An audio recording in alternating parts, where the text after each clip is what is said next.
In this video, instead of me interviewing, ako naman yung in-interview. So, ito yung clip na mapapanood nyo is an interview sa DZRH, Huntahan. Pinag-usapan namin dito, savings, investments, emergency fund, paano lumaki ang pera na pumapasok, paano ang mag-budget, putting a name to every peso. If you want to learn more of that, panoorin nyo yung video na.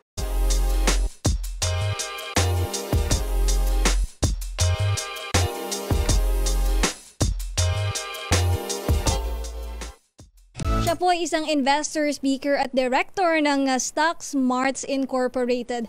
Good morning, Sir Neil.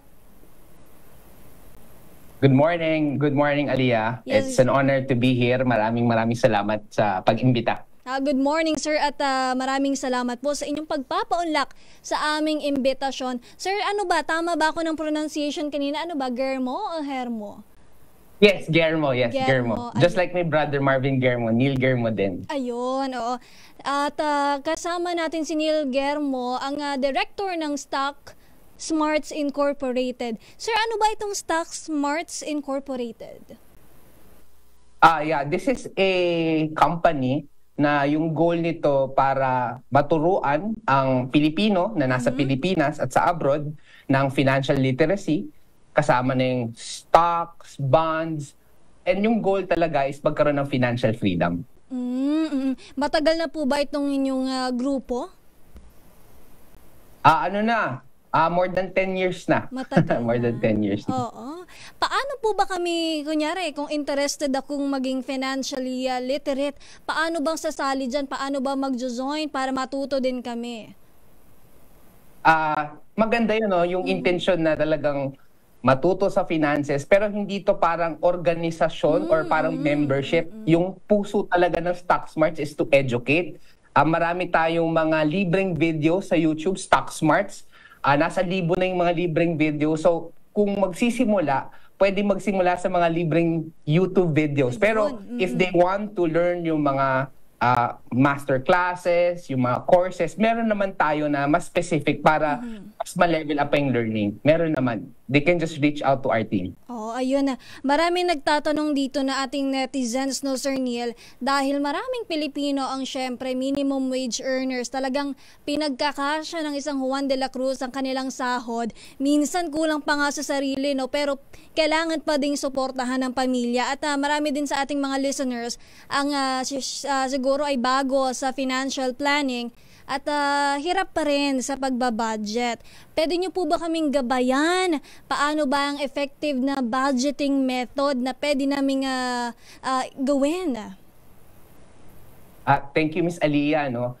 Nafe-feel ko talaga yung tanong na yan kasi yan talaga yung most of the time pag may nakakausap ako. Naku, tumataas yung mga bilihin, di ba? Kailangan mag-budget. Pero minsan, sa simula lang nakakapag-budget. Pero siguro kung may unang-una na pwedeng magawa, is we need to spend less than what we earn. Kumbaga, wag gumastos na sobra sa kikitain na pera. Kasi minsan, sumusobra dahil siguro may 66, 77, daming na-add to cart. Sale. So, yun yung una, di ba? Pero syempre, paano mo malalaman kung sumusobra ba yung nagagastos mo more than you earn? Syempre, kailangan mag-budget ka, meaning ilista mo lahat ng lumalabas na pera. Kung kaya mo as detailed as possible, the better. Kasi the mere fact na nilista mo yung iyong mga gastusin, magugulat ka, ang laki pa lang nagagastos ko sa kape, ang laki pa lang nagagastos ko sa milk tea. Sometimes the mere awareness can already trigger us para magtipid. Magising. Sumusobra yung natin, yung gastos. Ganon. And yun nga, i-define mo kung ano yung want and ano yung need. Yung totoong need, hindi yung want na yung want ko kasi talaga mag-travel every year sa Europe, ganyan. So, syempre, yung totoong need talaga, yung essential, ganyan. At nababanggit mo po yan, no, sir, ang pagbabudget. Dahil maraming Pilipino na sapat lang ang sahod, minsan kulang na kulang pa nga sa kanilang mga gastusin sa bill sa bahay, upa, ayan. At ang iba po ay hindi na nakakaipon pang emergency fund. Gaano po ba kahalaga itong emergency fund at paano makakapag-ipon ng emergency fund kung gipit na gipit na? Yeah. Maganda yung sinabi mo, Aliyah, na kailangan may emergency fund. Sa term pa lang na emergency, ito yung hindi natin napaplano eh. Biglang may nagkasakit, biglang na ospital, na inaaksidente. Kahit ayaw natin mangyari yun, mangyayari at mangyayari. But what we can control is to save up for it. Yun yung emergency fund. So, yung tanong mo, paano yun? Gipit na. Pero, yun nga, kailangan pa rin magkaroon ng emergency fund. Two ways normally is, kung may funds tayo, two ways to increase is, syempre, taasan natin yung money na pumapasok. So, hanap tayo ng mga side gig, mga racket, mga sideline. And yung second thing is, kung increase natin yung pasok ng pera, i-decrease din dapat natin yung lumalabas. Like, napag-usapan natin kanina, yung sa budgeting. So, maybe, kung nagtatrabaho sila, minimum wage earner, after the 8-hour, 9-hour job, pwede silang mag-renta online. Madali na ngayon yung connectivity or try nila to increase their skills so that they can apply for a position na baka mas mataas yung pwedeng kitain. Yun. So, siguro on a practical step din, not about kung lumaki yung sweldo para makapag-increase ng emergency fund eh. Kasi kahit yung iba, may kilala ako, malaki yung sweldo, minsan 6 digits, hindi rin nakakaipon ng emergency fund eh. Oo, kasi, it's really the discipline eh, Miss Aliyah eh. So kahit pa konti-konti lang, kahit magsimula sila sa 50 pesos, 100 pesos, ganun. Oo. It can go a long way. Okay, tama ka dyan, sir. No? Dahil lang iba, kapag tumaas ang sahod, nagkakaroon din ng lifestyle inflation. Kaya ang nangyayari, imbes na dumami ang ipon, ay nauuwi lang din sa wala dahil bili tayo ng bili ng ating mga wants. Dahil sinasabi nga natin ay deserve natin yan. Oo, yung ibang mga netizens ay yan ang sinasabi. Deserve, oo. At maraming mga Pinoy din ngayon na napapansin ko, Sir Neil, ang napapautang. Dati sa 5-6 umuutang ang mga Pilipino, no? Pero ngayon, uso na ang mga online lending app. Ano po bang mga dangers kapag tayo ay umutang sa mga ganitong online lending app? Lahat naman ng pag-uutang may risk kasi you will be, kumbaga, beholden. Magiging master mo, so to speak, yung nagpautang sa'yo. Pero syempre, dumating na tayo sa time na wala na. Siguro baka kailangan mo mag-utang.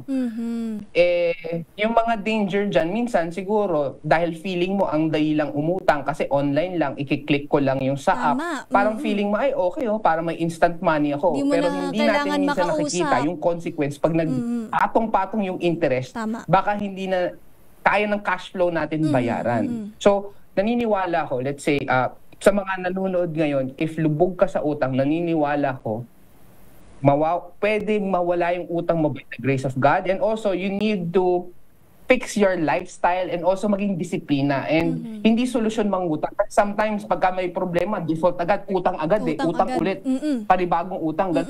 So, by the grace of God, pag sumikapin natin, kung pagod ka sa 8-hour job, okay lang. Konting tiis lang, kailangan mong makaalis dyan. So, kung may utang ka, prioritize mo muna na mawala yung utang. Huwag ka muna mag-milk tea, huwag ka mag-tsaa, kung kaya mo mag-bike para hindi ka mag-commute, para hindi ka mag-angkas, mag-grab, ganon. Gawin mo yung mga gayon. Kasi, pagka may utang ka, yung interest killer yan eh. Marami akong kilala. So, yun yung mga naisip kong suggestion.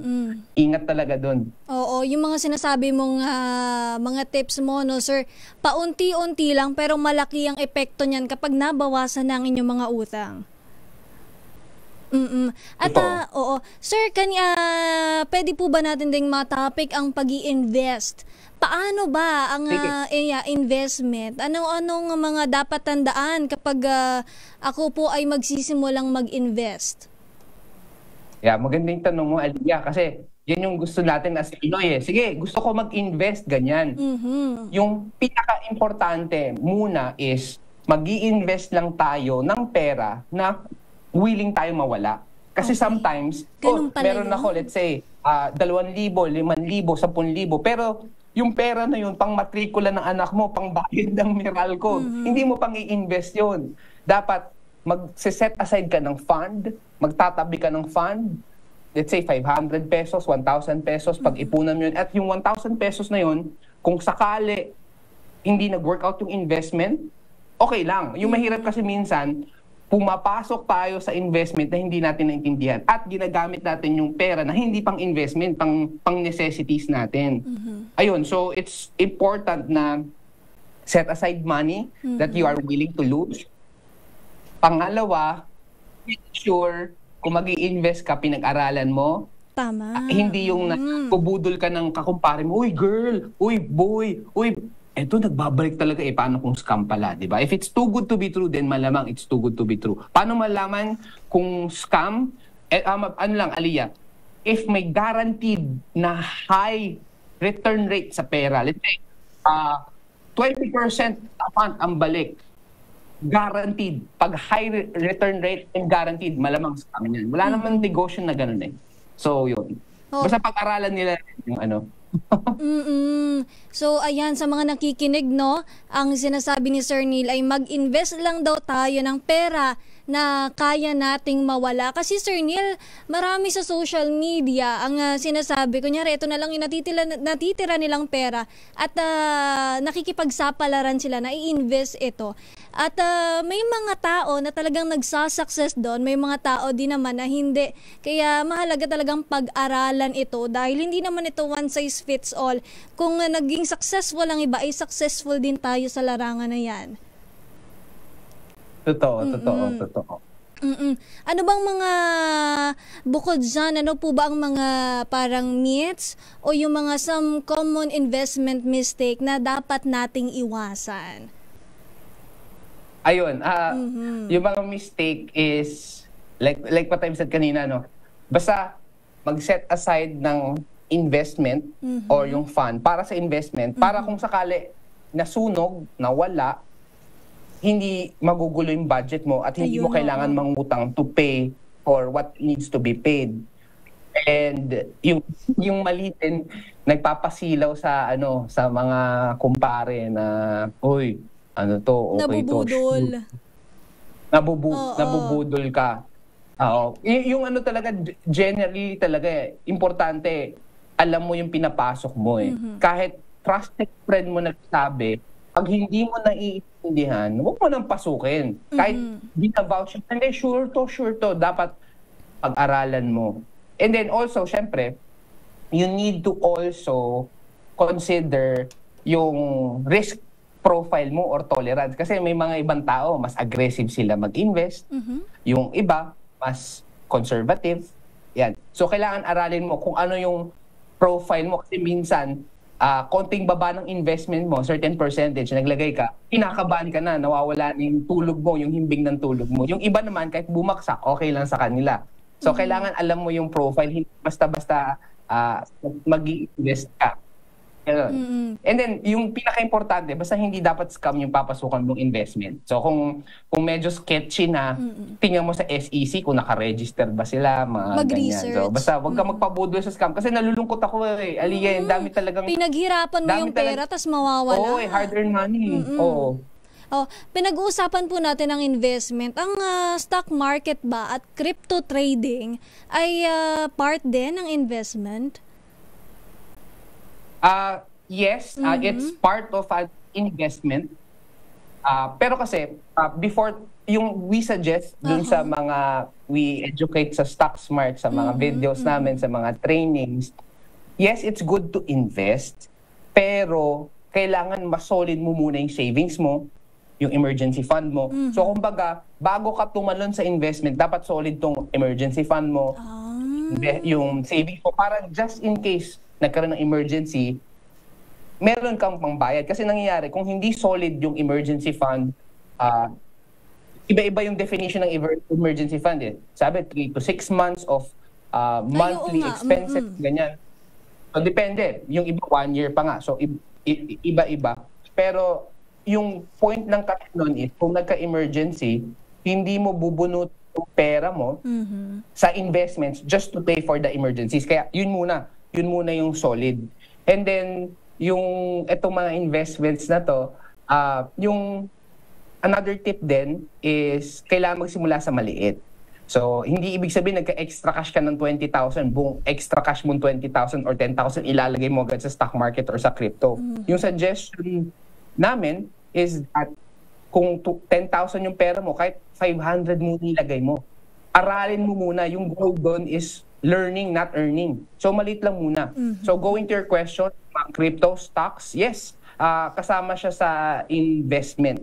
So yung sa stocks, maganda doon, there are 2 ways to earn. Kung bumili ka ng stock sa broker, bumili ka, pwedeng mag-appreciate yung stock. So capital appreciation, ibig sabihin you buy low and then you sell high. Yung profit, kita mo. Another way to earn din sa stock is dividend. Bumili ka ng stock, isang kumpanya, pwedeng quarterly, bibigyan ka ng dividend in proportion to your shares.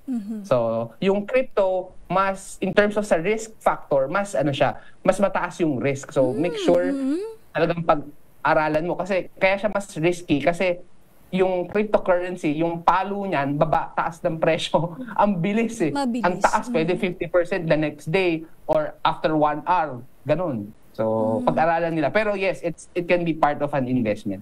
So, mas okay po ba ang stock market kaysa sa crypto trading? At hindi ko masasabi na mas okay. Kasi kung may kausap tayong talagang expert sa crypto, sasabihin nila mas maganda yung crypto kaysa sa stocks. Yung pinaka-question kasi minsan pag lumalapit sa amin sa Stock Smarts, ano ba yung best investment? Wala kasing best investment eh. Yung pinaka-tama kasi talaga per person is what is the best investment that suits you. Tama. Suits your cash flow, suits your age, suits your lifestyle, suits your risk. So there's no best investment. So to some, okay sa kanila yung stock market. To some, okay sa kanila yung crypto. Yung iba na mas gusto nila mas conservative, magba-bonds sila. Ibig sabihin ng bonds, nagpapautang ka sa either gobyerno or sa sa mga korporasyon. Yung iba, gusto nila mga insurance products. So, iba-iba eh. Yung importante, aralin nila. Ayun. And magpag-guide sila. Tama. Kasi yung iba, no, dahil minsan sa mga YouTube videos, ang nakikita na natin, paano yumaman in gantong days, in gantong months. Dapat talaga na pag-aralan muna bago po tayo mag-invest. Gaya ng sinasabi ni Sir Neil. Sir Neil, panghuling tanong na lang, no? Ay, bago yung panghuling tanong ko, eto namang pag-usapan natin yung mga digital banks dahil ilang mga Pilipino ay parang mas gusto na ang mga digital bank kaysa sa mga traditional banks. Ano po bang pagkakaiba nito? At ano ang mas okay kung tayo po ay mag-iipon ng pera? Yung ngayon kasi, dumating na tayo sa punto ng technology na may digital banks. So, for those people na hindi pa familiar sa digital banks at nakikinig, digital banks, para silang mga bangko pero hindi traditional. Wala silang office, wala silang security guard, wala kang pupuntang physical location. Kaya siya digital banks, nasa app mo lang siya. Yung advantage ng digital bank is as compared to traditional bank, hindi ko napapangalan mga traditional bank, pero sa traditional bank, yung savings interest, yung interest mo is less than 0.25% or 0.10% per year. Sa mga digital banks, yung advantage naman dito, it can go as high as 2%, 3%, 4%, 5%, minsan may 10%, depende sa promotion. So, ang taas. And yung maganda dito is phone lang kailangan mo gamitin. Yung gusto ko nga dito sa digital bank, kasi sa Pilipinas, yung penetration rate ng bangko, medyo hindi mataas eh. Dito sa digital banks, nabibigyang access yung mga tao mga nasa bukid, yung mga nasa malayong lugar, malayo sa bangko, or walang documents. Pero dahil meron silang internet at cellphone at app, at least, di ba? They can have a chat. Ang pangamba kasi ng ilan, Sir Neil, dahil nga, di ba nauso na yung mga hacking incident, baka ma-hack naman daw sila at maubos ang kanilang pera kapag sa digital bank sila nag-ipon. May risk naman lahat. Kasi, pwede naman kasi na na dahil nagkiklik-click ka kung ano-anong link. Ayun, Aliyah, napansin mo, daming mga nagte-text or minsan tumatawag, hello, good morning, this is from bank. If you want to redeem points, may libre kaming papayong. Minsan nasisilaw tayo sa yun Kasi, kumbaga, kung gusto talaga mas safe, wala talagang gawin. Pero kung gusto mong magkaroon ng advantages ng like digital bank na high interest rate and liquidity, when say liquidity, anytime madali mong ma-transfer. And yung maganda nga sa digital bank, kung may kailangan kang bayaran, hindi mo kailangan pumunta sa bangko para i-deposit i-send mo lang sa app. So kumbaga, yes, there are risks, pero kaya nga maganda nga yung show na to huntahan na binibigyan natin ng awareness kasi like any good thing, may mga risk. Kaya kailangan talagang pinag-aaralan bago pasukin. Again, hindi ibig sabihin, sinabi namin dito ni Aliyah, gagamitin nyo, aralin nyo ano yung mga risk, ano ba yung mga tendency para ma-scam. Yung fear mo na ma-scam, aralin mo yung mga things para hindi ka ma-scam. And then you enjoy the benefit. Ayun, tama. At panghuling-huling tanong na lang talaga. Magbigay po nga kayo ng mga tips, kahit 3 tips lang, no? Financial tips para gabayan ng ating mga listeners at viewers para ma-improve ang kanilang financial na kalagayan ngayon. Sige. Bago ko sabihin yun, Aliyah, nag-enjoy ako. Pero ito yung 3 things. Marami pa, pero at least 3. Yung unang-una, like what I've said, spend less more than you earn. Ayun. Huwag masyadong magpabudol, mga expenses. Kung bibili ng bag, kailangan lahat ng kulay, pink, black, red, orange na isang item. Spend less Huwag than makikiuso-uso lang. Ayun. So, dapat isa lang. Tapos yung second naman is related sa budgeting. You need to put a name to every peso. You need to put a name to every peso. Sometimes kasi, pagka dumating yung sweldo natin, gulatan, uy, wow, dumating na yung pasweldo ni sir. Parang okay, parang feeling natin, ang daming pera Sige, kain tayo sa labas. But if we do the budgeting, we put a name to every peso na, sige, itong percent na to para sa internet, para sa bahay, para sa pagkain, para sa transportation, para sa emergency fund, para sa investments, makita mo, ay, wala pala akong extra. Pero hindi ko sinasabi, pagka nag-budgeting ka, wala kang time na enjoy. Pwede naman. Mag-budget ka lang dun sa kaya ng budget mo for that moment. So, yun yung pangalawa, put a name to every peso. And number 3, and this worked for me, and I just want to suggest, always see that God is the ultimate source. Kasi minsan, feeling natin, ay, ang hirap na, hindi na kaya, ito lang kasi background ko, ito na, or matanda na ako, or bata pa ako. We need to always see God as our ultimate source. Because, alam ko, He gives us the ability to produce wealth.